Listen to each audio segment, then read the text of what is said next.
Hello students, तो आज हम पढ़ेंगे function of an arithmetic circuit with the help of a circuit diagram. तो देखिए आपके सामने एक अर्थमेटिक सर्किट बना हुआ है। ये 4 बिट पैरेलल बाइनरी एडर और सब्ट्रैक्टर एक फिगर में बना है। तो इसमें क्या क्या है अब हम एक्सप्लेन करेंगे। अर्थमेटिक सर्किट पहले थ्योरी पढ़ लेते हैं। Arithmetic circuit performs the operation of both addition and subtraction.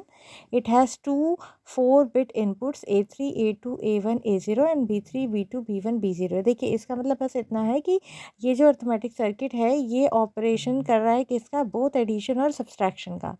अब इसके पास जो जो इनपुट हैं उसमें 4 बिट्स हैं। एक में A3 A2 A1 A0 है एक इनपुट का, और दूसरे का है B3 B2 B1 B0। अब 4 बिट पैरेलल एडर या सब्ट्रैक्टर काम कैसे करता है ये आप अपने सामने देखेंगे।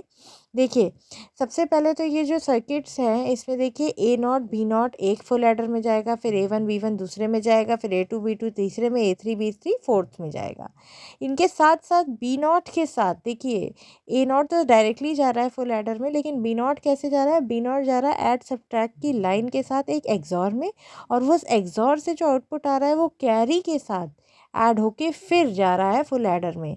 ये कैसे फंक्शन कर रहा है, देखिए एक्सॉर से है तो आप वेल अवेयर होंगे। एक्सॉर में क्या होता है, एक्सॉर का सिर्फ एक सिंपल सा पर्पस है कि अगर उसका एक इनपुट सेकंड इनपुट जो भी है अगर वो ज़ीरो है तो वो एज इट इज़ आपके जो भी इनपुट आ रहा होगा उसको आउटपुट कर देगा। लेकिन अगर उसका सेकेंड इनपुट जो है वो 1 है तो वो आपके जो भी आ रहा होगा इनपुट उसको कॉम्प्लीमेंट कर देगा। मतलब अगर 0 है तो 1 कर देगा, 1 है तो 0 कर देगा। तो ये एक पर्पस होता है एक्सॉर गेट का। और ये B0 हो गया है, B1 हो गया है, B2 हो गया, B3 हो गया, ये सब एक्सॉर गेट से जा रहे हैं। तो सबसे पहले यहाँ पे क्या होता है, यहाँ पे ये होता है कि ये जो C0 है, अगर ये C0 हम मान के चल रहे हैं 1 है, और ऐड और सब्ट्रैक्ट लाइन जो है वो भी 1 है। ठीक है, तो B0 के साथ जब ऐड और सब्ट्रैक्ट लाइन 1 है तो जब ये एक्सॉर गेट से होके निकलेगी, मैंने क्या बताया, अगर वो 1 है ऐड और सब्ट्रैक्ट, यानी जो सेकेंड इनपुट है एक्सॉर गेट का अगर वो 1 है तो हमारा B0 जो होगा वो कॉम्प्लीमेंट हो जाएगा। यानी अगर वो 1 है तो 0 हो जाएगा, 0 है तो 1 हो जाएगा। ये होते हुए जब ये ऐसे होगा तो इसको क्या कहते हैं, इसको कहते हैं वंस कॉम्प्लीमेंट। तो इसको कहते हैं वंस कॉम्प्लीमेंट। अब जब ये वंस कॉम्प्लीमेंट हो गया तो ये टूस कॉम्प्लीमेंट में कैसे कन्वर्ट होगा, अगर हम इसकी लोअर सबसे लीस्ट सिग्निफिकेंट बिट जो है उसमें हम 1 ऐड कर दें तो ये क्या हो जाएगा, टूस कॉम्प्लीमेंट ऑफ बी। तो वही काम करेगा हमारा C0, यानी इस समय C0 को 1 होना चाहिए। तो बस B0 आया हमारे एक्सॉर गेट में ऐड और सब्ट्रैक्ट लाइन के साथ, और अगर ये लाइन हुई 1 तो कॉम्प्लीमेंट हो जाएगा, यानी वो वंस कॉम्प्लीमेंट दे देगा एक्सॉर गेट से निकलने के बाद B0 का। और C0 1 होगा तो लोएस्ट सिग्निफिकेंट बिट में 1 ऐड हो जाएगा, तो वो हमारा बना देगा टूस कॉम्प्लीमेंट ऑफ B, यानी -B0। तो बस जब ये फुल एडर में जाएंगे तो A0 -B0 हो जाएगा, तब ये सब्सट्रैक्शन का काम करेगा। अगर एडिशन है तो बहुत सिंपल है, C0 भी 0 है और ऐड सब्ट्रैक्ट लाइन भी 0 है। तो जब ऐड सब्ट्रैक्ट लाइन 0 है तो B0 as it is B0 बाहर आ जाएगा, और A0 के साथ प्लस B0 होते हुए फुल एडर से वो हमारा आउटपुट दे देगा। जो भी आउटपुट आएगा वो S0 में होगा। अगर कोई कैरी है तो वो कैरी फॉरवर्ड हो जाएगा सेकेंड वाले में, और एज इट इज़ ये सारे काम करेंगे।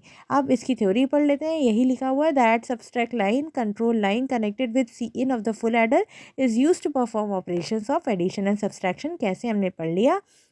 दी XOR gates are used as control inverters, बिल्कुल सही। 0 है तो 1, 1 है तो 0। कब, जब सेकेंड इनपुट जो है वो 1 है, यानी x जब 1 है तो। और 4 बिट पैरेलल बाइनरी एडर या सब्सट्रैक्टर का आप अपने सामने डायग्राम देख ही रहे हैं। अब नेक्स्ट जो इसके आगे की थ्योरी है वो देखते हैं। तो वही चीज़ यहाँ पे लिखी है, C is equals to 0, the input variable is x is either 0 और 1 will be transfer to the output terminal. यानी अगर C इज इक्वल्स टू 0 है, यहाँ पे ऐड सब्सट्रैक्ट लाइन भी आप मान सकते हो और इसको कैरी इनपुट भी मान सकते हो, दोनों का कॉम्बिनेशन बताया जा रहा है ऑल ओवर। तो अगर C इज इक्वल्स टू 0 है तो input variable as it is चला जाएगा, या 0 है या 1 है वो एज इट इज़ जाएगा, और हमारा एडिशन हो जाएगा और वो ट्रांसफ़र हो जाएगा क्योंकि वो फुल एडर में जा रहा है। तो A एज इट इज़ आया, B एज इट इज़ आया, A plus B full adder से बाहर आ गए। ठीक है, if C is equals to 1 the input variable x is either 0 और 1 will be complemented and transfer to the output. वही सेम बात है, फिर वो क्या होगा, कॉम्प्लीमेंट होगा, और कॉम्प्लीमेंट होने के बाद कॉम्प्लीमेंट होगा तो माइनस भी आएगा, और माइनस फुल एडर में ऐड होके क्या देगा, सब्सट्रैक्शन देगा। तो by using this XOR gate property we use this gate in the 4-bit adder और सब्सट्रैक्टर।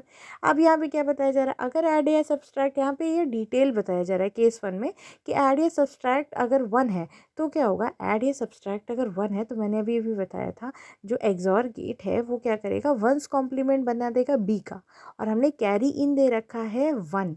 ठीक है, 1 दिया है तो वो लोएस्ट सिग्निफिकेंट बिट बी में ऐड हो जाएगा और वो उसे टूस कॉम्प्लीमेंट कर देगा। टूस कॉम्प्लीमेंट का मतलब ऑब्वियस सी बात है माइनस हो जाता है, यानी अगर बी है तो टूस कॉम्प्लीमेंट माइनस बी हो जाएगा उसका। ठीक है, तो वही लिखा है। Now the controlled inverter XOR gate produces the ones complement of B3 B2 B1 B0 and since 1 is given to the Cin of least significant bit of the adder, it is added to the complemented output of XOR gate and it is equal to 2's complement of B3 B2 B1 B0। समझ में आया? तो ये ऐसे add हो जाएगा, क्योंकि ये जो सीन है ये सिर्फ और सिर्फ लास्ट वाले पे दिया जा रहा है। क्योंकि हम जब भी कॉम्प्लीमेंट करते हैं, जब भी हम टूस कॉम्प्लीमेंट निकालते हैं तो सबसे पहले तो क्या करते हैं, हम जितना भी होता है उसको ऑपोजिट कर देते हैं, यानी 1 को 0 0 को 1 कर देते हैं, और जो सबसे लास्ट होता है उसमें हम 1 ऐड कर देते हैं। फिर जैसे जैसे कैरी जनरेट होते जाते हैं वैसे वैसे वो आगे प्रोपोगेट होते जाते हैं। यही तो कॉन्सेप्ट होता है हमारा, सब्सट्रैक्शन हो चाहे एडिशन हो किसी भी चीज़ का। ठीक है, तो यही लिखा है यहाँ पे। तो यहाँ the 2's complemented B3 B2 B1 and B0 will be added to A3 A2 A1 and A0 to produce the sum। और ये सम क्या होगा, ये होगा डिफरेंस। क्यों होगा डिफरेंस, क्योंकि यहाँ पे हमने जो normally B3 B2 B1 and B0 को नहीं ऐड करा है, हमने B3 B2 B1 and B0 का 2's कॉम्प्लीमेंट ऐड किया है। कैसे किया है, वो जो एक्सॉर गेट आपने देखा था वहाँ से हमने 1's कॉम्प्लीमेंट निकाला, यानी हमने कॉम्प्लीमेंट किया है उसको, और उसमें 1 ऐड किया है लीस्ट सिग्निफिकेंट बिट में, तो वो 2's कॉम्प्लीमेंट हो गया, यानी माइनस बी हो गया, और माइनस बी जब ए में ऐड करेंगे तो वो क्या होगा, डिफरेंस होगा ए एंड बी का। अब अगर ऐड या सब्सट्रैक्ट लाइन 0 है, अब यहाँ पे controlled inverter as it is transfer करेगा B3 B2 B1 and B0 को फुल एडर को। तो यहाँ पे कोई कॉम्प्लीमेंट नहीं हुआ, this 4 bit is added with A3 A2 A1 and A0 to produce sum and carry।